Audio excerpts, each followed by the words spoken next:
The last leaf by O Henry. Last leaf मतलब कि अंतिम पत्ता ओ हेनरी द्वारा 1907 में रचित एक लघु कथा है। ये तब लिखी गई जब नमोनिया नामक महाबीमारी फैली थी अमेरिका में। ये कहानी एक बूढ़े कलाकार बहरम के मास्टरपीस की है, उसकी उस उत्कृष्ट कलाकृति की है जो वह अपनी पड़ोस में रहने वाली कलाकार की जिंदगी बचाने के लिए बनाता है। पेश है मार्मिक कहानी द लास्ट लीफ, अंतिम पत्ता by O Henry. Washington Square के छोटे से गांव ग्रीनविच में कलाकार लोग आकर रहने लगे। सू और जॉन्सी, दो युवा कलाकार, एक छोटे से फ्लैट में एक साथ रहती थी। फ्लैट एक पुराने घर की तीसरी मंजिल पर था। वहीं उनका स्टूडियो था जिसमें वो पेंटिंग बनाती थी। जॉन्सी नवंबर में गंभीर रूप से बीमार हो गई।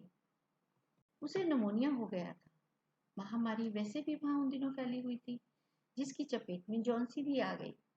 उसकी दोस्त सू बहुत चिंतित हो गई। उसने डॉक्टर को बुला भेजा।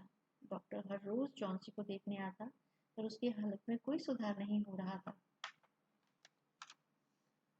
डॉक्टर ने एक दिन सू से कहा कि लगता है जॉन्सी अब जीना नहीं चाहती, इसलिए दवाइयां भी असर नहीं कर रही हैं। उसमें जीने की इच्छा को जगाना होगा।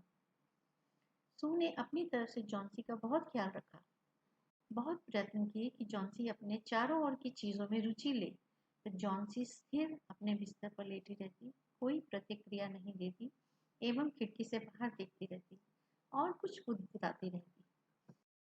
11, 10, 9, 8।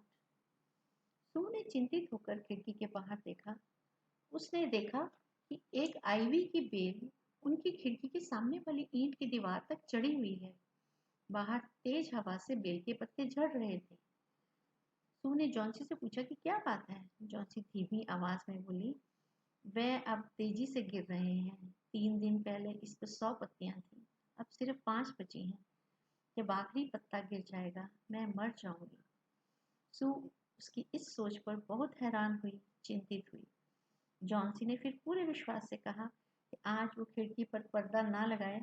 वो इस आखिरी पत्ते को गिरते हुए देखना चाहती है ताकि सुकून से हमेशा के लिए सो सके। सू जो उस वक्त एक पेंटिंग बना रही थी, उसे पूरा करना चाहती थी। वो चिंतित तो थी, फिर भी वह उसे बेचकर कुछ पैसे लाने थे, जिससे उसकी और जिसके लिए उसे एक और कलाकार बूढ़े बहरम को बुलाना था, जो उसके लिए मॉडल बन सके, जो उनके पड़ोस में ही रहता था। सू बहरम के पास गई और उसने सारी बात बताई कि जॉन्सी को ना जाने क्या हो विश्वास हो गया है कि आखिरी पत्ता गिरते ही वह मर जाएगी। बहरम ने कहा वह उसके साथ जाकर जॉन्सी को देखना चाहता है। वे दोनों दबे कदमों से उसके कमरे में आए। जॉन्सी सो रही थी। सू ने पर्दे लगा दिए और वो लोग दूसरे कमरे में चले गए। उन दोनों ने खिड़की से बाहर झांक कर देखा, वहां बेल पर सिर्फ एक पत्ती थी। बहुत तेज बारिश हो रही थी और बर्फीली ठंडी हवा भी चल रही थी। ऐसा लग रहा था कि आखिरी पत्ता किसी भी क्षण गिर जाएगा। बैरम ने एक शब्द भी नहीं कहा और वापस अपने कमरे में चला गया। जॉन्सी अगले दिन सुबह जागी तो सू से पर्दे हटाने को कहा। सू बहुत घबराई, चिंतित सी थी। उसने बड़ी अनिच्छा पूर्वक पर्दे को हटाया। सू ने तब बेल को देखा। वो बोली, अरे अभी भी एक पत्ती बेल पर है। इतने भयानक तेज तूफान के बावजूद पत्ती गिरी कैसे नहीं। जॉन्सी भी देखकर हैरान थी। हर एक घंटे में वह खिड़की से बाहर झांकती और पत्ती को वहीं पर पाती। ऐसा लग रहा था कि पत्ती बेल से चिपकी हुई है। शाम को फिर तूफान आया पर पत्ती नहीं गिरी। तब जॉन्सी ने सू से कहा कि वह एक बहुत बुरी लड़की है।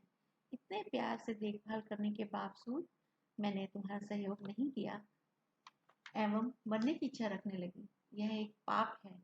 दोनों ने मिलकर फिर गरम गरम सूप पिया। दोपहर को डॉक्टर आया। जॉन्सी को देखने के बाद बोला, अब ये ठीक हो जाएगी। इसमें जीने की इच्छा है, ये जल्द ठीक हो सकती है। फिर डॉक्टर ने कहा कि उसे नीचे जाकर बहरम को भी देखना है, जो फिर निमोनिया का शिकार हो गया है और वो इतना बीमार है कि शायद नहीं बचेगा। सुबह सू ने जॉन्सी से कहा कि वह उसे कुछ बताना चाहता है।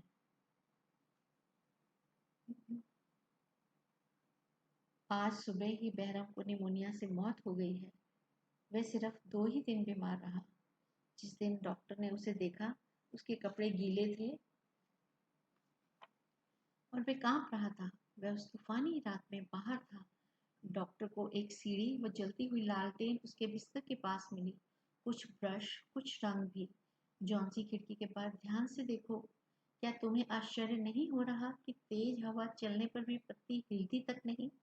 यही बहरम का मास्टरपीस है। यह उसकी उत्कृष्ट कलाकृति है। इसने उस रात बनाया जब वे आखिरी पत्ती गिरी। महामारी आज भी फैली है। बहुत से लोग बीमार हो रहे हैं, जान भी गंवा रहे हैं। आज कोई बहरम किसी के लिए कहीं आखिरी पत्ती पेंट कर रहा होगा, इस उम्मीद पर कि आप जीने की इच्छा कभी ना खोएं। भरोसा रखें उस ईश्वर पर, स्वयं पर। उम्मीद बहुत बड़ी ताकत है, उसे कभी नहीं खोना।